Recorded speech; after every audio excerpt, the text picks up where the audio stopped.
In this video, I'm going to be talking about Bushiroad's tournament system and why I believe it's losing them players.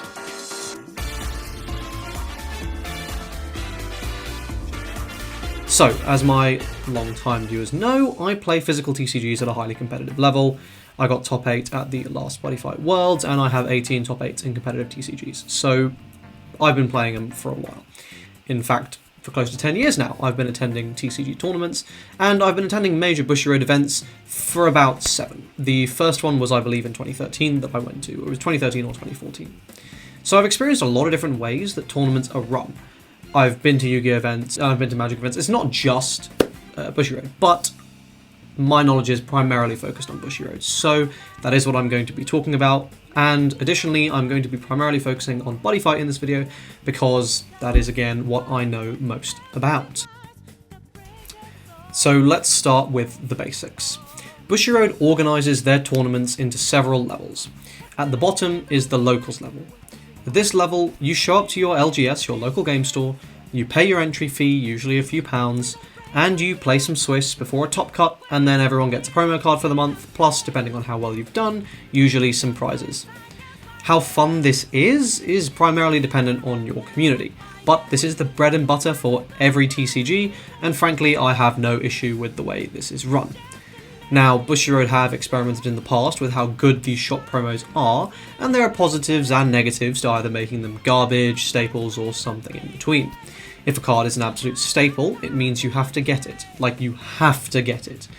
Which means that a lot of people will go to locals, sure, but it also means that if you didn't play the game during this period, if you were busy with life, or you were just unable to make it for that one locals that your shop only has once a month for that game, then it can be totally impossible to get any copies of this promo, or it could just be prohibitively expensive.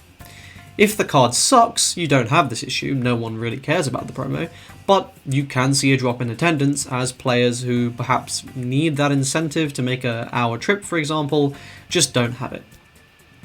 In general, Bushiroad have opted to go with the latter, with a couple of notable exceptions, but for about a year or over a year now, the promos, certainly the Buddy Fight, have basically been garbage. So they've gone with the latter, and I think it's the correct decision. So again, at the base level, which is what every single card game to my knowledge does, this simple locals level, Bushiroad are doing fine. One level above this, and the most common event that a lot of players will be attending, besides locals, is the regionals, the nationals, the World Championship qualifier, whatever the fuck you want to call it. Bushiroad can't seem to make their mind up and they flip-flop every few years. This is Bushiroad's premier event series, right? This is their big event. This is what they do, and they run 2 circuits per year. I'm going to give you your warning now. Prepare for a fucking rant, because I have a laundry list of problems. Let's start simply. There are 2 circuits per year. One in the spring and early summer, and one in the autumn and early winter. This first circuit, in the spring and early summer, is called Springfest. Pretty obvious. This is almost always a team event, where you sign up as a group of 3 and participate together, where player A plays against player A, player B plays against player B, and player C plays against player C. Pretty simple. The second circuit is called BCS, Bushiroad Championship Series, and this is their World Championship qualifier season. More on that in a little bit though. The first major thing to note about all of these events is that they are totally free. Bushiroad is the only, and I really need to stress this, the only company that does this.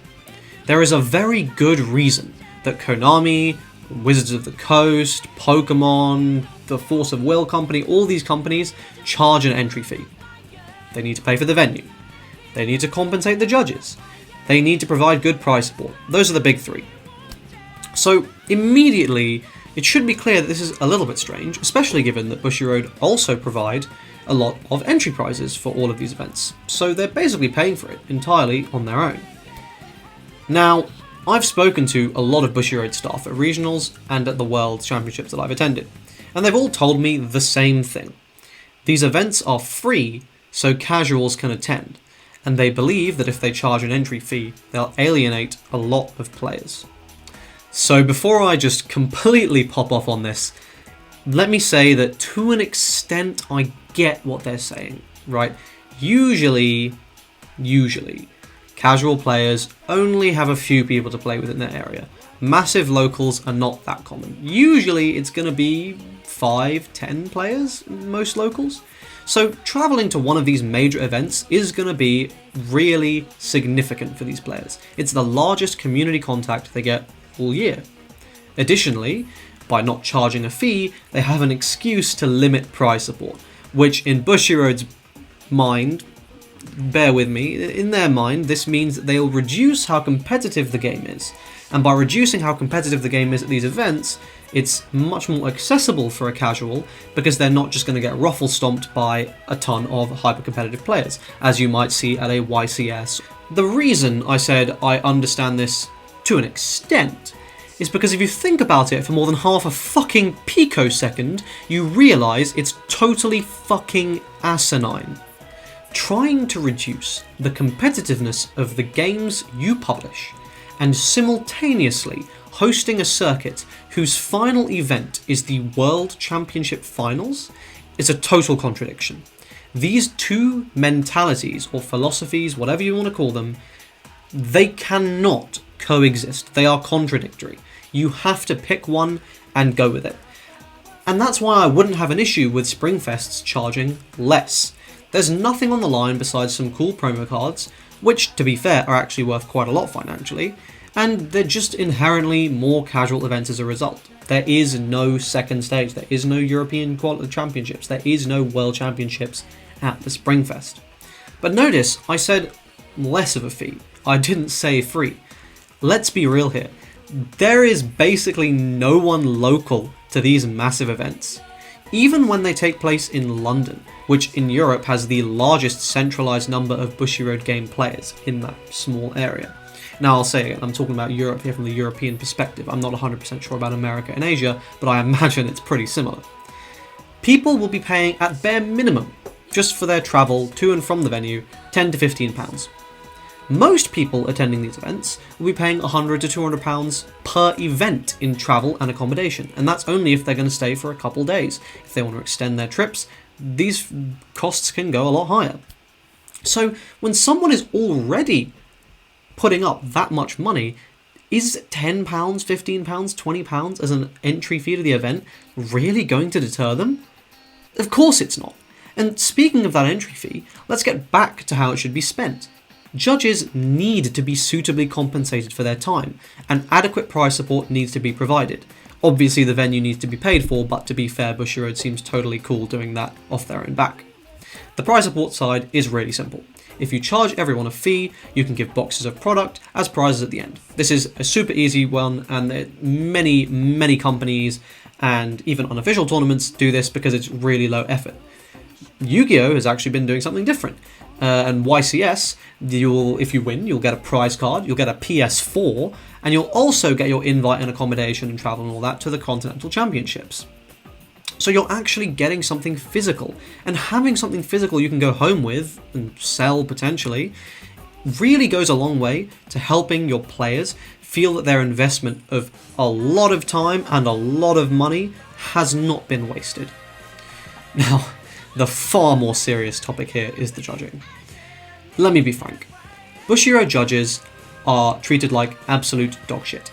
And I say this as a certified judge myself. I am judge certified. I've been judge certified for like a year now. Now, granted, COVID has fucked everything, and there haven't really been any events to judge. But you can rest assured, even if there were, I would not be judging them. Again, I am a certified judge myself, so rest assured, I have the scoop. Once you successfully manage to get certified, a process I should add, which is quite arduous and made difficult only by the facts that the tests and the questions you need to do are really poorly written. They're sometimes not even actual questions, or in some cases, somehow a combination of the two. You really need to take one of these judge tests to believe it and to understand, because it's mind-boggling how bad they are. But once you have managed to get certified, you can then book into judging a regionals. As judges, we find out when and where these regionals are at pretty much the exact same time as a normal player. So we are all in the exact same rush to find good accommodation and to get travel. This means we're going to be paying more. Let's be honest. We're going to be paying the same, at least, as all the normal players. Which, as a judge, we shouldn't. We should be informed in advance, and we should be able to book all this stuff, in advance. So we can be there on the cheap, and we don't need to spend more money. Notice I said spend more money. And this is also kind of backwards. Judges have to pay for their own travel and accommodation, and they're not reimbursed for this cost in any way. Now again, this could be okay if your compensation for judging was really good. But to add insult to injury, the compensation for a whole day of judging is 1 booster box of product. That's it. No judge mat, no special promo. Actually that's not true. You do get a special promo, but it's almost always dog shit and not worth anywhere near the amounts you might get in other card games. So basically just 1 box of product that is in stock or will be at a distributor. This is barely even the minimum wage for the amount of time that a judge will need to put in over the course of a day. And frequently a judge commitment is 7 to 8 a.m. to 8 to 10 p.m. or sometimes even later. And it's not even paid on time. Now this is an anecdote, but from what I've read and people I've spoken to, this is pretty representative of the norm. So one of my judge friends, he judged enough events last year to receive 8 boxes of product. From the product release to when it arrived at his door, it had been over 4 months, and it had been almost a full year since he actually did the work that he was being compensated for. This provides a really clear explanation for why judging is often so poor. And there are some misrulings that happen that are so remarkable that 1, it's difficult to believe they even happened, and 2, in any other TCG, they would be very, very much in the history books. A personal favourite of mine was the ruling that Dragonine, which says your starting hand is 4 cards, is actually draw 6, return 2, despite it being very clearly written in the rulebook of the game that this was not the case. The judge in question saw this section in the rulebook, but cited the anime, the fucking anime, as a reason for why the rules were wrong, because apparently at the start of the fight in the anime where this flag was being used, the user was shown with 6 cards. You can't make this shit up. This kind of shit should not be allowed, and the only reason it happens is because Bushiroad treat their judges so badly that basically no one's willing to do it. So anyone that is willing to do it is accepted with open arms.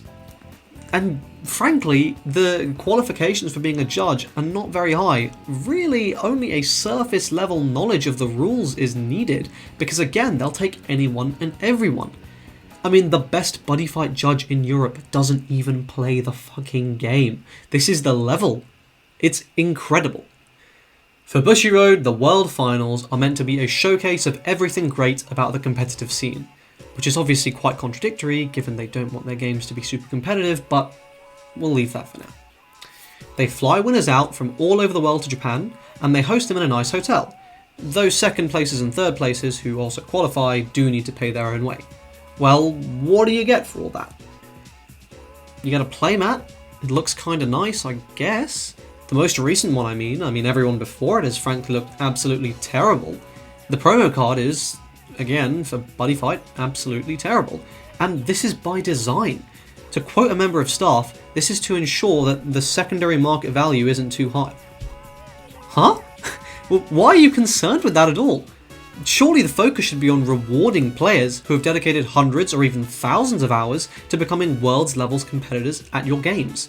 Why should Bushiroad really care if a card is worth an extra $50 on the second-hand market? If a player is going to sell their promo, it's going to get sold, and it doesn't matter how good it is. But by making it a good promo that players want to use, you can actually stop reselling significantly. If anything, by reducing the value, Bushiroad have actually made the problem, and I say that with every ounce of sarcasm that I can muster, worse. Imagine for a moment that instead of a really shitty promo card that basically no one's going to run in any deck, you got a special world stamped loyalty, or a world stamped Lost World, or a world stamped flag card. You're probably going to keep that, because it, one, is likely to be used, especially if you get to choose what the flag card is, and two, it has that sentimental value attached to it that is not eclipsed by the fact that you're never going to fucking use it. And, well, that's it. There is no further opportunity for prizing unless you finish in the top 3, where you get some extra promos. Or, unless you win, where you get a paid invite and travel to the next year's World Championship. But only if you win. Even if you come in the top 3, you don't even re-qualify. You still have to go through the usual process. So, as you can imagine, paying your way to this event is a pretty bad feeling unless you win the whole thing. Now, there is one other factor here, and I'm not going to get too in-depth, but that is the commentary on the live stream. And I will say that in 2018, Buddy Fight commentary in particular was legitimately terrible. It did actually piss me off at the time. It was a lot better in 2019, and the commentators really did, I could tell, make a much clearer effort to basically actually knowing the game, but the bar was really low in 2018, and there was clearly still a pretty surface level understanding of the game. The commentary box would have been served very well by basically any of the players in the room joining the team for Buddy Fight commentary. Now, obviously, I will clarify here, the Weiss commentary and the Vanguard commentary seemed great to me, but those are games that the commentators primarily play. So, overall, what is Worlds? Well, honestly, it's a mostly social occasion. The tournament is really just a footnote because of how lackluster it is. And this is a really common feeling that a lot of players who've attended Worlds feel. I'm not going to go in depth on the ruling issues and the mistakes that happened at Worlds, but there were several and they were reasonably significant, and I will just leave the fact that they even happened as a testament to the level of incompetence, I suppose, for lack of a less rude word, to explain it. So, I've just spent a really long time shitting on Bushiroad, but I don't want to leave the video here. I want to offer some legitimate feedback and legitimate advice on how they can improve the situation. I don't want to contribute to the problem. I want to help. So the first thing that they absolutely must do is start charging an entry fee. This will instantly solve the prize support problem. Next, they must adequately compensate judges, and they should do this, in my opinion, with proper cash payment. I'm aware that it's probably a lot of paperwork to get this sorted, but this is by far the best way to ensure that the judging is of the highest quality, and it highly incentivizes Bushiroad to be extremely selective in who they give that judge shirt to. On the world stage, it's totally fine to have your big content creators, your different fights, your card protagonists, your Kai from WCCs, totally fine, but most of them are not hyper-competitive players. To be fair, I believe Kai actually has quite a few tops, but it's not hard to find people that are really knowledgeable about the game and get them involved, and it's only going to make the experience for the viewers that much better by getting that in-depth, sort of on-the-ground understanding from someone who's engrossed in the game and really knows what they're talking about. Bushiroad needs to look to Konami and to Pokemon and really see what they're doing. It's a much better experience, and for once, the grass really is greener on the other side. Finally, I'm aware that this is pretty much a moot point for Buddy Fight. The game is cancelled, and so it's not going to matter a year from now. But I still want Bushiroad to listen, because this will improve the experience for all players and all staff at their events, and it can only be a good thing. So, thanks for watching this video, guys. I know it was pretty different from what I usually do, but I hope you enjoyed it. And I'd ask you to leave a like on the video if you did, and comment anything if you disagree, if you think there are other ways that Bushiroad needs to improve, if you think I'm a massive idiot. I'm open to hearing all your comments. Please subscribe to the channel if you like this video. I've got some cool stuff coming up for Vanguard 0, and I've just got lots of cool content coming up. Obviously lots of Zen and Zod stuff, but there will be more things for Bushiroad games coming up in the future. I'm trying to hit 1,000 subscribers by the end of the summer. I don't know if I've mentioned that. So I'd really appreciate it if you dropped a sub and helped me reach my goal. Thanks again for watching, and I hope to see you in the next video. Cheers.